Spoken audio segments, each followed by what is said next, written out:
Hello everyone, this is Rachna from Carving Lives. I'm a psychologist, educator, DMIT consultant, or you can say fingerprint analyst, and a career mentor.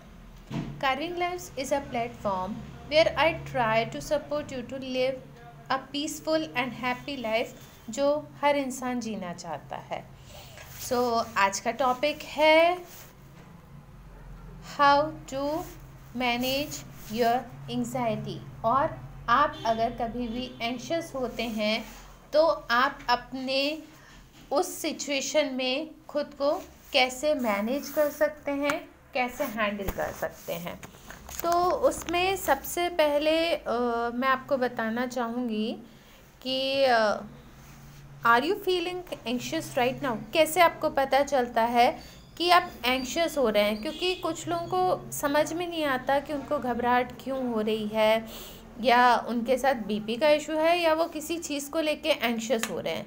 तो सबसे पहले मैं चाहूँगी कि मैं आपको बताऊँ कि एंशियस जब आप एक्चुअल में एंग्जाइटी होती है आपको, तब आप क्या आपकी बॉडी आपको कैसे बताती है कि आप एंग्जाइटी में हैं. घबराहट बहुत सारे रीज़न से हो सकती है, बट एक्चुअली अगर एंशियस आप फील हो रहे हैं तो what is the meaning of being anxious.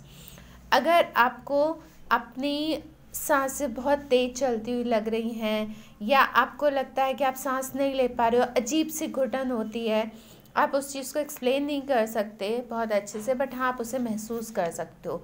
आपका दिल बहुत ज़ोर ज़ोर से धड़कता है. अ पाउंडिंग हार्ट मीन्स आपका दिल बहुत ज़ोर ज़ोर से धड़कता है, बहुत फास्ट हार्ट बीट हो जाती है, आप बहुत ज़्यादा टेंस फील करते हो, या आपको ऐसा लगता है जैसे आपकी मसल्स में अजीब सा दर्द हो रहा है, बहुत अजीब सी बेचैनी फील होती है. कभी कभी किसी किसी को डिज़नेस या वॉमिटिंग टाइप का लग सकता है, सर दर्द हो सकता है, और वो सर दर्द, सर में भारीपन, आप उसे जैसे एक जनरल लैंग्वेज में कहते हैं कि सर में भारीपन होता है. कभी कभी आपका मन नहीं करता कि आप कुछ काम करो, सुस्ती सी लगती है, लगता बस लेटे रहो या सोते रहो, बट नींद भी नहीं आती है. तो वो कहते हैं ना कि सोना चाहते हैं बट नींद नहीं आ रही है, दिमाग चल रहा है बहुत तेज़ी से, आपको सोने में दिक्कत हो रही है, कभी सांस फूलने लग रही है, या कभी बहुत तेज़ी से लगता है जैसे दिमाग में कुछ है पर समझ में नहीं आ रहा है क्या है. आपको ज़रूरत से ज़्यादा पसीना आ सकता है जो एक अनयूजुअल होता है. गर्मी सर्दी से रिलेट नहीं करती है, बट अगर सर्दी में भी पसीना आ रहा है, या आपको किसी चीज़ से घबराहट की वजह से पसीना आ रहा है, एक अजीब सा डर महसूस हो रहा है, आप चाहते हैं कि आप एक चीज़ पे फोकस करें पर आप उस चीज़ पे कंसंट्रेट नहीं कर पा रहे हैं, फोकस नहीं कर पा रहे हैं, और आपको समझ में नहीं आ रहा है क्या करें, और आप किसी भी तरीके से अपने आप को सिचुएशन से बाहर निकालना चाहते हैं. तो ये कुछ चीज़ें हैं जो एक जनरल चीज़ें हैं जो आपकी एंग्जाइटी में आपकी बॉडी आपको बताती है कि आप कैसे आप एक्चुअली एंशियस हो रहे हैं. एंशियस होने के बहुत सारे कारण हो सकता है. किसी चीज़ का डर होता है, या आप किसी चीज़ को करना चाहते हैं बट आप प्रिपेयर्ड नहीं हैं उसके लिए. जैसे कुछ बच्चों को होता है एग्ज़ाम में एंशियस हो जाते हैं, जैसे एग्ज़ाम का नाम आएगा या टेस्ट का नाम आएगा, वैसे वो बहुत अच्छे हैं पढ़ाई में, सारी प्रैक्टिस कर लेंगे, बट जब एग्ज़ाम का टाइम आएगा या उनसे कह दिया जाए टेस्ट लेने लगेंगे तो वो अजीब से बिहेव करने लगते हैं, वो घबराने लगते हैं, उनकी हार्ट बीट बढ़ जाती है, उनकी पल्स बढ़ जाती है, और पसीने में तर हो जाएंगे, ब्लैंक होने लगते हैं. तो वो फियर ऑफ एग्ज़ाम में भी आप एंशियस हो जाते हैं. कई बार लाइफ में कुछ आप करने जा रहे हैं बट आप कॉन्फिडेंट नहीं फील करते हैं, कभी कभी अजीब सा लगता है कि नहीं कुछ भी नहीं करना है. तो दीज आर ऑल सिम्टम्स कि आप एंशियस हैं. उस समय आपको क्या करना है, पहली चीज़ अपने दिमाग में ये सोचनी है, गहरी सांस लीजिए, ध्यान से अपने दिमाग को समझाइए कि आप ज़िंदा हैं, और उस समय के लिए वो चीज़ बहुत इनफ है कि हाँ आप ज़िंदा हैं. आप अपने आप को फील कराइए कि कुछ ऐसा नहीं हुआ कि मरने जीने वाली सिचुएशन आ रही है, आप ज़िंदा हैं, आप सांस ले पा रहे हैं. तो धीरे धीरे जब आप डीप ब्रीदिंग करते हैं तो आपका ब्रेन में ऑक्सीजन लेवल बढ़ता है, एंड उससे आपका ब्रेन काम डाउन होने लगता है. ठीक है, धीरे धीरे कई बार सिर्फ डीप ब्रीदिंग से ही ये फीलिंग आपकी हट जाती है। आप ये चीज़ अपने आप को समझाइए कि अगर आपसे कुछ हुआ है ऐसा कि जिससे आप लगता है आप कॉशियस हो जाते हैं कि लोग मेरे बारे में क्या सोचेंगे, लोग कुछ नहीं सोचते हैं, लोग भूल जाते हैं। People forget even when it feels like you might never live through the constant feeling of shame. Please remember that no one is going to remember that one time you missed up. एक बार गलती होने से ज़िंदगी भर वो गलती आपके ऊपर बार बार नहीं थोपी जाएगी, ना कोई उसको याद रखता है। आजकल किसके पास टाइम है किसी की कोई चीज़ याद रखने के लिए? हमें खुद याद नहीं रहती कई बार अपनी गलतियाँ, ठीक है? तो उस चीज़ को लेके परेशान होने की ज़रूरत नहीं है, शेमफुल होने की ज़रूरत नहीं है।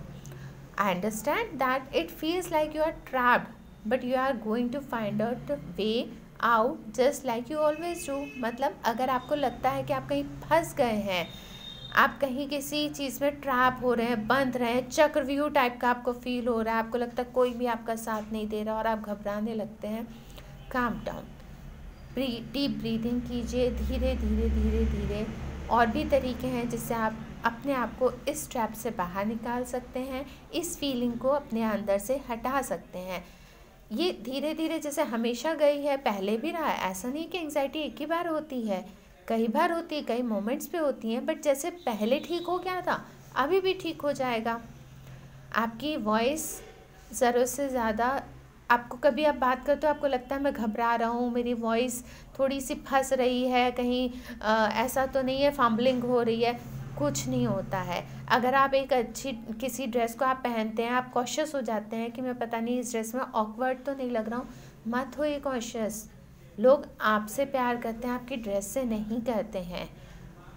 सो अपने बॉडी को, अपने माइंड को, अपने आप को वो केयर दीजिए जिसको आप डिज़र्व करते हैं, जैसे दूसरे लोग हैं।